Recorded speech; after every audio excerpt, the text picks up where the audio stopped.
Bom dia, alunos da Escola Dominical da Igreja Metodista de Ibiporã e todos aqueles que também gostam de estudar e ler a palavra. Hoje estamos na lição 21 do Raízes da Nossa Fé e o tema é Cremos na Prosperidade Bíblica. Esse é um tema extremamente polêmico, né? A questão da prosperidade entre os cristãos é bastante polêmico por causa de muitas ideias erradas a respeito do que é realmente prosperidade.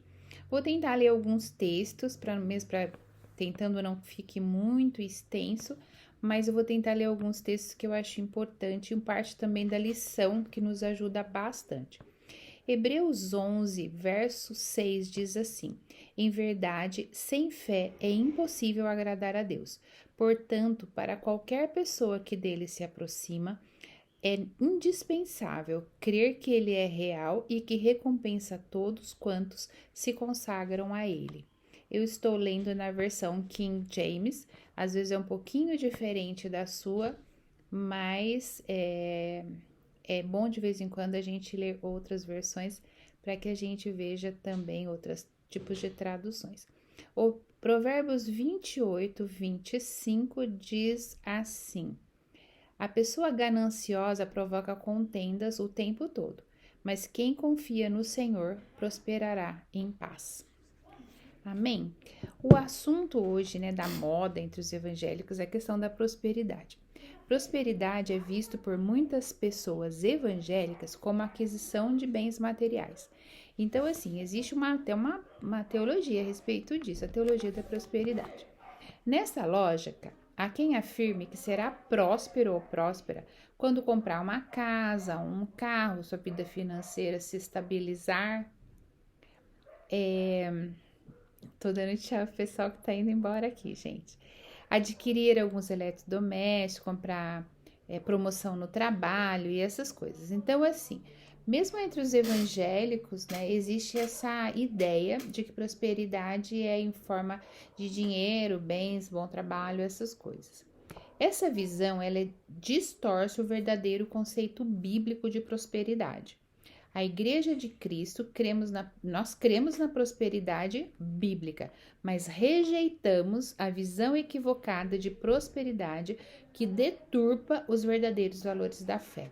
Então, cuidado com essa ideia de prosperidade. Inclusive, algumas pessoas falam, eu ordeno para Deus. Ninguém ordena para Deus. Cuidado com essas palavras, cuidado com essas coisas que eu reivindico. Você não reivindica nada, você suplica. Então, assim, essa ideia da prosperidade é uma ideia muito catastrófica se não for a prosperidade bíblica de verdade. Então, assim, Hebreus 11:6, que é o que acabamos de ler, fala que Deus é galardoador do seu povo, ou seja, ele é presenteador, ele nos dá até além, muito além do que nós merecemos. O dicionário do Aurélio define galardão como consolar, compensar. Então, Deus nos dá, nos compensa. E ele está ligado à compreensão de que Deus recompensa, prospera seus filhos e filhas no decorrer da vida por meio da fé. O texto de Provérbios, que também a gente já leu, embasa esse pensamento de que quem confia no Senhor terá prosperidade. A prosperidade é um conceito apresentado em muitos relatos bíblicos. Está ligado à fé, mas também principalmente à prudência, à organização e ao trabalho. No Antigo Testamento, por exemplo, há pelo menos 10 palavras diferentes da língua hebraica que pertencem ao mesmo campo de significado. Prosperar, ter êxito, sucesso, sair-se bem, fazer crescer, fortalecer, pacificar, ser frutífero, fartar-se-á de riquezas. Portanto, a Bíblia, ela tem seu próprio conceito de prosperidade, que não é muitas vezes o que é divulgado. E ela difere, então, da maioria dos que estão aí atuais. Conhecer e se apropriar dos verdadeiros princípios bíblicos é fundamental para a gente não ter uma crença equivocada a respeito disso. A chamada teologia da prosperidade parte do princípio de que todos são filhos de Deus, do Rei, e que, portanto, recebem os benefícios dessa filiação em forma de riqueza, livramento de acidente, catástrofe, ausência de doença, ausência de problemas, posições de destaque.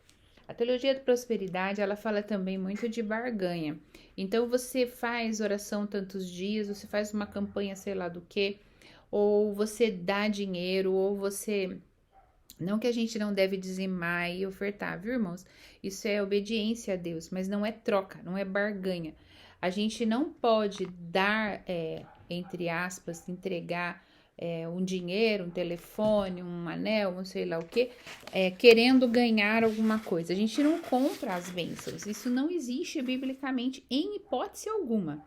Isso é uma crença pagã que os antigos faziam, inclusive quando davam seus próprios filhos, faziam sacrifícios para que eles tivessem boa colheita. Isso é barganha com deuses e esse não é o nosso Deus. O nosso Deus, ele diz que nos dá de graça e nós obedecemos, nós caminhamos com ele por gratidão. Primeiro ele nos dá.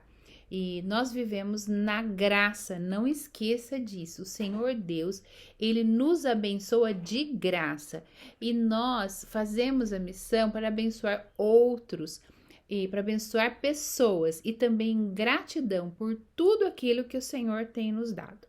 Entenda isso de uma vez por todas, porque isso vai te fazer muito bem. A teologia da prosperidade sustenta que nenhum filho ou filha de Deus pode adoecer ou sofrer. Todos nós podemos adoecer ou sofrer, ok? Vivemos no mesmo mundo, não existe os lá do fora ou os lá do mundo. Todos vivemos no mesmo mundo, cheio de bactérias, cheio de problemas. Vamos sofrer às vezes, vamos ter dificuldades, mas nós temos um Deus que caminha conosco todos os dias e não tem nada que foge ao controle dele. Se nós temos que passar por alguma coisa, Deus vai nos permitir que passe para que aprendamos alguma coisa, tem um propósito e além disso, ele vai passar junto com a gente. Não esquece que os três, Sadraque, Mesaque e Abednego, os três amigos de Daniel, eles não foram livrados da fornalha, eles foram livrados na fornalha.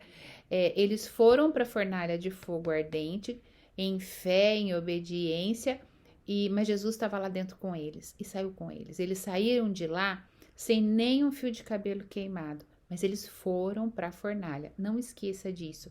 Nós vamos sofrer sim, nós vamos ter dificuldades sim, mas o Senhor está conosco e vai passar por conosco nessas dificuldades.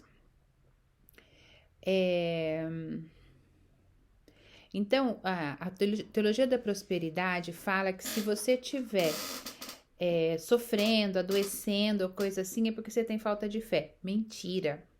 Todos nós passamos por sofrimentos e dificuldades. Amém? Ao mesmo tempo, eles chegam ao exagero de declarar que morrer antes dos 70 anos é uma prova de incredulidade e maturidade espiritual ao pecado. Errado também, mentira também. Uma vez meu pai estava na UTI e faz muito tempo isso, e ele conta essa experiência, eu acho muito interessante. Ele olhou para o lado e viu várias pessoas ali, ele tinha infartado, estava na UTI já fazia bastante tempo, teve muita dor. E ele falou, ai Deus, por que eu? Né? Por que eu tô passando por isso? E Deus respondeu para ele, por que não você?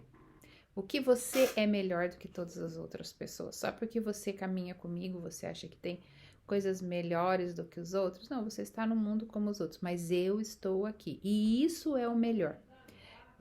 Jesus disse para Paulo, a minha graça te basta. Então, a graça do Senhor nos basta mesmo.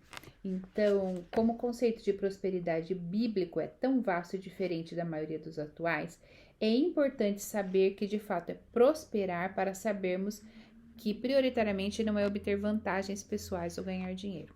Primeiro, o profeta Ezequiel relaciona prosperidade para a casa de Israel como a videira que dá frutos. Isso está em Ezequiel 17, 1 a 10 e Salmo 1, verso 3. Eu vou citar os textos para que depois você possa, com o vídeo e com a Bíblia na mão, ir lendo esses textos. Pode parar o vídeo, ler o texto, continuar, ok? Não vou ler todos os textos nesse vídeo, vai ficar muito longo. Mas eu vou citá-los todos para que você possa estar com a sua Bíblia, parar um pouquinho o vídeo, leia o texto e continue me ouvindo e assistindo, ok? 2. Quando Josué assumiu a liderança do povo em lugar de Moisés, Deus lhe deu algumas instruções decisivas que definem a prosperidade. Ser forte e corajoso, não temer e andar nos seus caminhos. Josué 1, 1 a 9. Na oração de Neemias 3, encontramos uma outra definição de prosperidade. Praticar a misericórdia, isto é, ser bondoso e leal para com Deus e com seus semelhantes. Neemias 1, verso 11.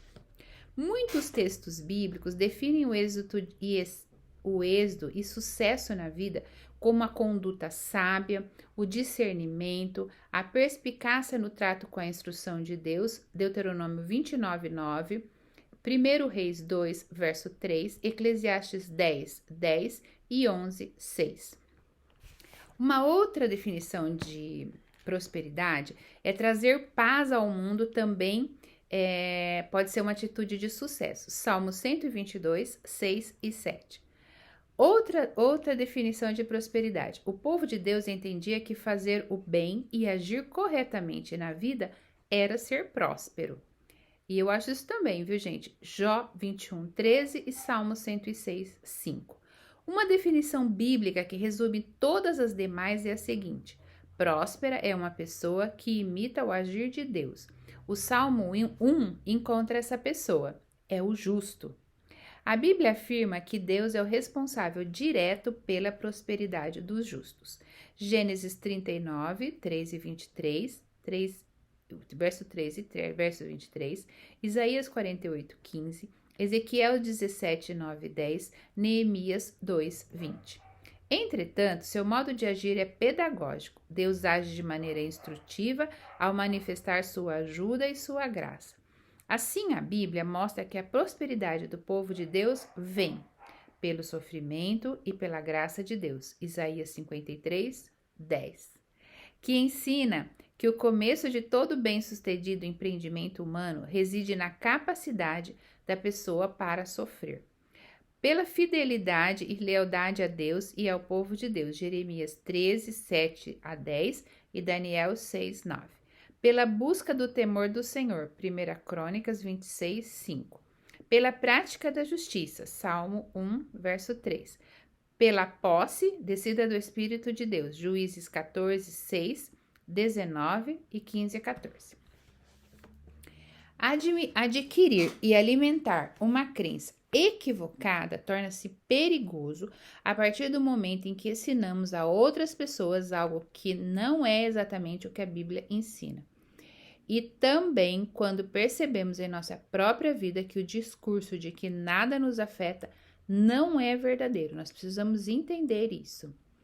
E diante de problemas que surgem, enfermidades, financeiros, outras tragédias, pois todas as pessoas estão sujeitas a passar por coisas assim. Lembra disso, todas as pessoas. Se você ler realmente a Bíblia, você vai ver que todos os heróis da fé, todas as pessoas passaram por dificuldades, por sofrimentos, mas caminharam sempre com Jesus. Em João 16, 33, Jesus diz assim: no mundo tereis aflições, mas tende bom ânimo, eu venci o mundo. A gente precisa entender que Jesus disse que nós teríamos aflições nesse mundo, então nós vamos ter aflição. A teologia da prosperidade diz que você não vai ter aflição, não vai ter dor, não vai sofrer. Ela está indo contra a palavra de Jesus que diz que no mundo nós teremos aflição. Então, vai ter aflição? Vai, mas Jesus diz também: eu venci o mundo, eu continuei caminhando e eu fui até o fim na missão que o Senhor me deu. É possível que estejamos repetindo conceitos e definições, porém a Bíblia é uma testemunha instrutiva. Ela, através de suas reportagens, nos oferece pistas para obtermos sucesso na vida.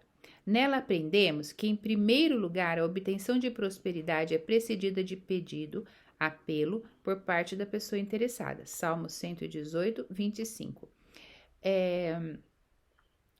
Jesus diz: buscar em primeiro lugar o reino de Deus e todas as outras coisas vos serão acrescentadas. O caminho para ser próspero, para ter paz, para ter uma família, para ter calma, tranquilidade, é você buscar o Senhor e buscar em primeiro lugar o reino de Deus. E então essa barganha, essas ideias que são contrárias a isso não fazem parte da Bíblia. Segundo, através de uma vida de piedade, fidelidade à instrução de Deus. Josué 1, 7 e 8. Deuteronômio 29, 9. 1 Crônicas 31, 21. Terceiro, através da insistente busca de sabedoria. Eclesiastes 2, 21 e 11, 6. Deus é sim o Deus da prosperidade. Ele é o dono das bênçãos. É o Deus de fato, se torna galardoador dos que o buscam. Hebreus 11, 6. Porém, a prosperidade prometida por Deus não se limita ao sucesso humano e acúmulo de bens, como vimos até aqui. Provérbios 3, 13 a 15. Ser próspero e próspera é viver uma vida abundante na terra, em amplo sentido, cumprindo a vontade de Deus, sentindo satisfação na vida, percebendo-se uma pessoa abençoada e tornando-se uma pessoa abençoadora, o que não nos isenta de passarmos por diversas adversidades ao longo da vida.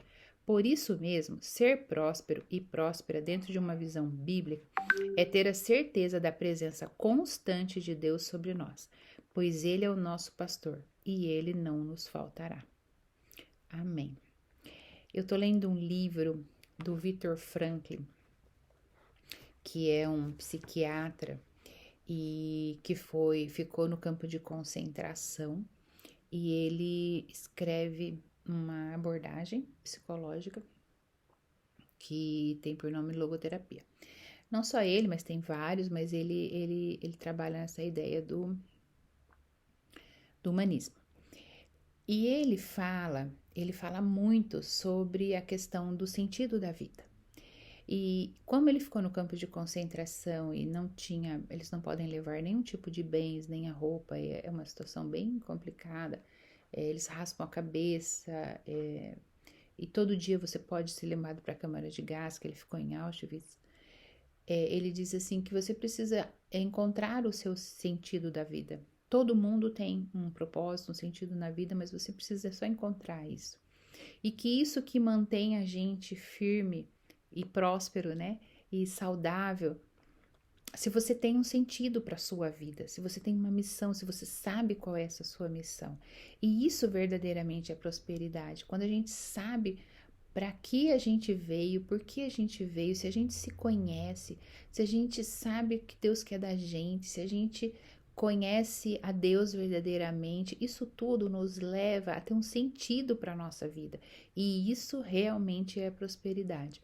Se você quer ser feliz, se você quer ter paz no seu coração, quer ter comunhão com os seus, você precisa saber qual é o sentido da sua vida. E o nosso sentido maior é Jesus. Então, meu querido e minha querida, prosperidade não é ter uma vida com dinheiro. Tem muita gente que tem dinheiro e tem bens, tem carros, casas e não são felizes e não são prósperos, porque a prosperidade ela é vida com abundância. E Jesus em João capítulo 10, ele diz: eu vim para que tenham vida e vida com abundância.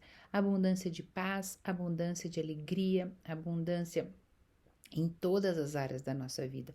Não quer dizer que você não possa ter dinheiro. Dinheiro, ele pode ser uma parte da sua prosperidade, mas não é o sentido da sua vida. Você não pode focalizar a sua vida em dizer assim, olha, eu estudei, eu busco, eu trabalho todos os dias para ser rico. Você vai ser rico e não vai ser feliz, provavelmente nem vai se sentir próspero. A prosperidade ela vem de muitas outras coisas. Esse é o sentido verdadeiro da prosperidade bíblica. É a questão da paz, é da harmonia, da abundância de alegria, abundância material também. Então, a prosperidade bíblica ela é muito maior do que se prega por aí. Então, cuidado, não fique fazendo campanhas para receber isso ou aquilo. Não faça as coisas para Deus para receber. Sirva esse Deus verdadeiramente. O problema é que as pessoas querem as bênçãos, mas não querem o abençoador. Nós precisamos buscar a Deus e Ele vai nos abençoar. As bênçãos correm atrás da gente quando a gente realmente está na presença do Deus abençoador, se a gente tem intimidade com esse Deus abençoador. Nós precisamos buscar em primeiro lugar o reino de Deus, buscar o Senhor em primeiro lugar e as outras coisas nos serão acrescentadas. Amém? Que Deus abençoe a sua vida. Senhor Jesus, nós entregamos a nossa vida e já julgamos, Senhor, que somos prósperos, porque temos a Ti, a Sua graça nos basta. Te adoramos na beleza da Tua santidade, te agradecemos por tudo que tem nos dado. Queremos ter no nosso coração gratidão, queremos ter no nosso coração desejo de comunhão com os outros e comunhão contigo. Continua, Pai, nos abençoando. Continua abençoando a tua igreja, a escola dominical, as pessoas que têm buscado conhecer a Ti e o Teu Evangelho. Em nome de Jesus. Amém. Que Deus te abençoe, que você tenha um ótimo domingo na paz do Senhor.